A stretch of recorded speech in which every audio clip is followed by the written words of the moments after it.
terus kecolongan 1 gol di menit 73 lagi-lagi lewat bola mati. Ya, eksekusi bola mati. Nah, ini menurut Ula gimana ini problem dari timnas ini? Penyakit ya lah. Ya problem yang susah ya ditanggulangi ya, karena memang dari bawaan dari liga lokalnya pemain-pemain kita ya pendek ya. Bawaan dari alam ya, gen juga fisik. Pemain-pemain kita pendek ya fisiknya ya. Nah mungkin bisa agak ditanggulangi nanti pas Piala AFF karena ada Elkan Bagot yang tingginya 194 meter ya. Atau mungkin sudah tinggi lagi tuh karena dia masih pertumbuhan ya. Iya. Ya nggak. Ya, nah nanti itu masalah yang bisa ditanggulangi di sesi latihan lah. Bagaimana dia mengatur set piece bertahan ya. Kalau di Football Manager kan nanti ya latihan bertahan bola mati. Itu bisa mas. Itu masalah yang mudah diatasi mas. Dengan Enggak mudah juga sih, buktinya udah berapa kali kegolannya bola mati terus ya. Berarti kan ada yang salah dengan antisipasi pemain kita gitu. Kalau tinggi badan sih kayaknya Farudin, Dewangga, Victor Igbonevo tinggi semua. Coba antisipasinya nggak tahu kenapa. Kayaknya kalau bola mati itu bikin deg-degan yang nonton. Ya, kalau saya mengamati Avianda Dewangga kayaknya ada pertambahan tumbuh tingginya ya. Kayaknya dulu pas zaman dia di U19 nggak segitu tingginya loh. Sekarang udah lumayan lah. U19 juga cadangan itu mas. Iya, dia cadangan. Sempat cedera juga. Sempat cedera. Tapi sudah beranilah Sintayong memanggil Aviandra Dewangga dan langsung jadikan starting line up. Dan buktinya dia juga main bagus, berikan 1 assist kemarin yang menurut saya assist kemarin buah dari latihan passing yang diterapkan Sintayong ya. Oh iya. Ya itu seminggu penuh latihan passing ya. Latihan SSP itu ya. Nah, itu kelebihannya Sintayong itu kayaknya berani ngasih dibanding pelatih timnas yang sebelumnya kayaknya Sintayong tuh pelatih paling sering ngasih kesempatan pemain muda di timnas. Paling ngomongnya paling berani. Iya, ya itu juga salah satunya. Sekarang ini saya mau tanya nih ke Ula, dengan hasil ini 4-1 otomatis kan juga berpengaruh ke ranking FIFA Timnas ya. Nah hasil ini apakah cukup memuaskan bagi pendukung timnas, bagi Sintayong, bagi tim sendiri 4-1 kemenangan? Ya selisih 3 gol.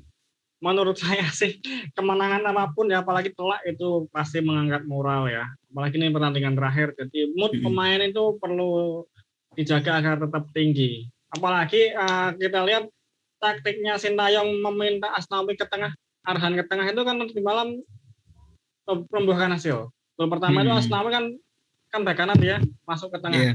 Nah dia mengumpan ke sayap kanan Witan Sulaiman yang menusuk ke dalam.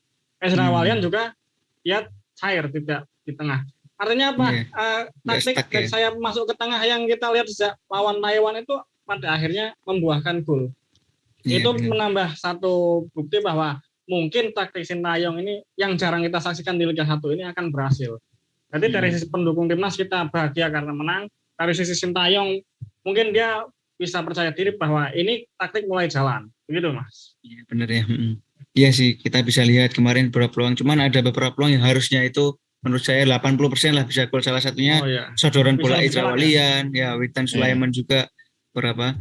Ya kalau saya sih menilainya harusnya bisa 7 gol sih kayak dulu. Pas zaman-zaman puluhan tahun yang lalu kan Indonesia lawan Myanmar, lawan Filipina, lawan Kamboja itu kan menangnya udah mutlak menang lah gitu istilahnya. Kalau ini ya juga sudah patut diapresiasi lah. Cuman kalau dari saya ini apresiasi tinggi masih belum nih ke timnas. Tapi masih ada PR sih mas. Begitu pemain intinya ditarik keluar semua kan kelihatan agak jomplang kualitasnya. Kita nggak ada serangan-serangan yang lebih bahaya lagi. Jadi antara gap tim utama sama tim cadangan masih jadi PR juga sih. Nah itu, ini banyak muncul di komentar ini nih, unggahan-unggahan terkait hasil timnas. Setelah menit 60 ini permainan berbeda banget kayak jomplang gitu, kekuatan tim inti sama tim pengganti. Ini gimana menurut Unggul? Apa memang seperti itu kemarin jalannya? Ya kalau dilihat secara permainan sih memang iya, cuma bisa dimaklumi ya karena pertama beberapa pemain debut masih minim pengalaman jam internasionalnya ya. Udah sekelas kayak kemarin aja Sintayong bilang Evan Dimas yang paling berpengalaman, pemain-pemain lain belum terlalu, apalagi ini pemain-pemain yang mungkin juga nama-namanya baru kita dengar di Liga 1 2021 ini, tiba-tiba ada di timnas kan juga mereka mungkin pertama nervous atau kedua memang belum nyetel dengan polanya Sinteyong atau strateginya Sinteyong, itu kan juga bisa jadi faktor yang dimaklumi. Cuma ya kita tunggu aja lah, masih ada waktu beberapa hari lagi sampai Piala AFF. Saya yakin sih Sinteyong pasti akan nyari solusi buat itu, apalagi kita masih ada tambahan 5 pemain ya untuk Piala AFF ini kan baru 25 pemain, kita masih punya jatah 5 pemain lagi, bisa mungkin Sadil, Abimanyu, Egy atau siapapun yang bagus-bagus kan juga masih ada. Iya ya. Oh ya, kalau deadline-nya pendaftaran 30 pemain ke AFF kemarin ya? Iya, tapi itu. Tapi masih belum ada bocoran ya?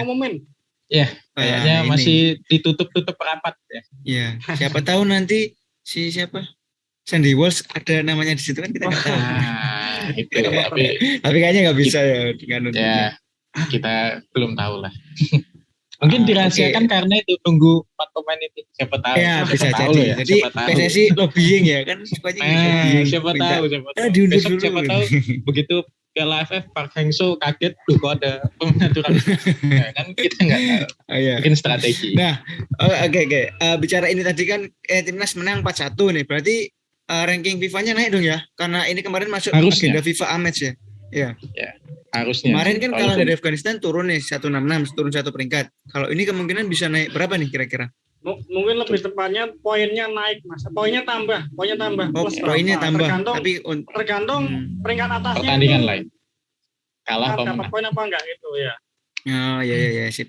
Oh, gitu ya. Jadi plus kan hitungan bulan Desember kan masuk, maksudnya hitungan FIFA, ranking FIFA bulan Desember kan bisa ngitung juga pertandingan pertama kedua fase grup Piala AFF. Jadi masih ada tambahan poin, masih ada kemungkinan tambahan poin.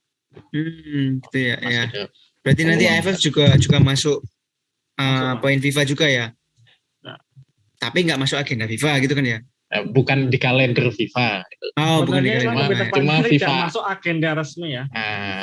Masuk jadwal internasional FIFA gitu. Ya semoga inilah timnas bisa makin dekat lagi. Kalau saya lihat sih rival terdekatnya dari Asia Tenggara Singapura yang di atasnya ya. Ya setidaknya bisa nanti. Kan? Bisa mangkas lah jarak sama Singapura. Bisa. Syukur-syukur bisa naik lagi ya. Besok nyalip Vietnam. Amin, jauh banget. Vietnam 100 besar loh. Enggak apa-apa. Aminin aja dulu. Optimis. Nah, terus dari hasil ini Myanmar, meskipun Myanmar beda grup sama timnas Indonesia ya. Di grup Myanmar di grup A kan. Nah, di grup B kita sama Vietnam, Malaysia, Kamboja, Laos ya. Nah, menurut Ula nih, gimana peluang timnas dengan kekuatan seperti ini? Kira-kira apakah gini deh, kita bicara dulu aja. Bisa amanin 2 besar nggak sih gitu kira-kira menurut Ula? Untuk lolos ke semifinal kan wajib 2 besar Mas ya. Jadi kalau Indonesia yang langganan semifinal ya, langganan final bahkan ya. Final juara 5 kali final nggak pernah menang bro. Ya itu menurut saya 2 besar itu harga mati. Harga mati harusnya ya. Ya. Tapi saya bisa melihat ini ada sedikit optimisme karena Vietnam itu dia sedang trennya sangat buruk lah ya, walaupun memang dia lawannya raksasa ya, lawannya Jepang, Australia, Arab dan sebagainya. Dia selalu kalah dalam 6 pertandingan di kualifikasi Piala Dunia. Nah, kekurangannya Vietnam itu apa? Dia tidak ada kompetisi, tidak ada liga di sana karena pandemi. Oh iya, sekarang nggak ada liga ya Vietnam. Seperti Indonesia tahun kemarin. Jadi mungkin kondisi pemainnya mungkin sedang lemes ya, atau mungkin ya tidak dalam kondisi kompetitif. Ada menit bermain lah ya. Ya, jadi mungkin agak sedikit lemes, gajinya belum dibayar. Wah, itu saya nggak tahu. Iya benar, gajinya belum dibayar ya. Iya. Nah, Malaysia juga menurut saya bisa dicuri poinnya. Kenapa? Karena pemainnya Malaysia itu kan masih berkompetisi, bahkan sampai mepet H-5 itu masih tanding itu pemain JDT sama satu lawannya di Piala Malaysia siapa. JDT kan nyumbang berapa pemain, 8 atau berapa pemain. Jadi mungkin agak kecapean, mungkin ada sedikit lelah ya setelah kompetisi panjang. Mungkin bisa dicari poinnya. Intinya Malaysia dan Vietnam ini punya kelemahan, sedang tidak dalam kondisi terlalu baik. Jadi kita Indonesia bisa optimis, bisa mencoba mencuri poin ya, dengan catatan ya ada tambahan pemain Egy Maulana Fikri, Elan Bagot, dan tambahan pemain dari Liga 1. Nah, kita lihat Sintayong cuma dikasih 2 pemain per klub, makanya tadi malam pelapisnya tidak selevel dengan tim utama. Itu Mas lah. Itu aja ya. Okay. Nanti pasti ada yang jawab. Harga Riedel aja bisa, masa Sintayong? Ya paling enggak berarti kita butuh hasil imbang lawan Malaysia, Vietnam, selebihnya lawan Kamboja lah seharusnya menang lah ya. Itu kita cukup untuk lolos sih ya. Insyaallah. Ke semifinal itu. Ya targetnya memang juara dari PSSI, tapi kalau Sintayong kayaknya saya menilai dia belum yakin untuk juara ya kemarin bilangnya. Ya, kalau saya lihat belum ada kata-kata keluar ya, gol ya gimana? Ya, belum. Tapi saya takutnya itu malah dipecat tuh. Waduh, itu beda topik itu urusannya Pak Iwan Bule ya. Oke, jadi itu ya bahasan kita seputar timnas Indonesia yang baru saja uji coba. Setelah ini kabarnya masih ada uji coba lagi ya timnas di Turki ya? Antalyaspor besok Minggu. Oh, lawan Antalyaspor. Iya. Oh, satu lagi ya? Oh, tanggal berapa unggul? Itu tapi itu nggak dihitung FIFA itu. Iya, nggak itu. Tanggal berapa unggul? Jangan berhenti lagi. Tanggal 28 Minggu. Oh, hari Minggu. Nah, itu Bola Sporters jangan lupa saksikan lagi timnas Indonesia. Oh, kayaknya nggak disiarin ya mungkin ya. Mungkin nanti kita bisa lihat highlight-nya. Kayaknya tetap disiarin kok. Oh, kayaknya ya. Tapi bisa berubah lawan Antalyaspor ya. Iya. Antalyaspor. Antalyaspor. Oh, Antalyaspor. Kemarin timnas U18 juga menang lawan itu. Apa beda lagi? U18. Alanyaspor. Beda. Beda ini bingung saya ini. Susah. Kita bukan pengamat klub Turki. Kesalahan fatal aku. Nulis gitu. Kan tandingnya Alanyaspor kan. Nah, aku di judul nulisnya Antalyaspor. Nah, itu beda tim itu ya. Beda tim. Ini koreksi ini mulai ini. Terus sehari nongkrong di judul itu, aduh bahaya. Oke, nggak apa-apa. Yang penting nggak salah hasil kan ya. Oke, siap. Nah itu jadi dari masih ada 1 coba lagi. Harapannya Sintayong bisa mengoptimalkan coba terakhir untuk nanti menentukan skuad terbaiknya yang akan dibuat di Piala AFF. Dengan skuad yang saat ini dibahas, saya rasa mungkin ada beberapa yang akan dicoret sih kalau melihat dari performa kemarin melawan Myanmar ya. Dan komentar-komentar dari netizen ini biasanya kan memanaskan telinga-telinga para staf pelatih timnas ya. Nah, mungkin ini Bola Sporters bahasan kita terkait timnas Indonesia dari hasil uji coba di Turki. Semoga bisa memberi wawasan buat kita semua bahwa timnas sekarang sudah mulai berkembang nih di tangan Sintayong. Buktinya dengan kemenangan lawan Myanmar juga ini cukup berpengaruh dengan peringkat dan poin FIFA timnas nantinya. Untuk lebih jelasnya terkait informasi sepak bola nasional khususnya timnas Indonesia, teman-teman Bola Sporters bisa kunjungi website kami di bolasport.com dan juga aktif terus berkunjung dan menonton video kami di YouTube bolasport.com. Mungkin sekian dari saya, Fauzi pamit, terus rekan saya di bawah ada Unggul Unggul juga pamit, Ula juga pamit. Sekian dari kami. Salam olahraga. Salam olahraga. Terima kasih sudah menonton. Silakan subscribe, like, dan jangan lupa komen di bawah ya Bola Spotter.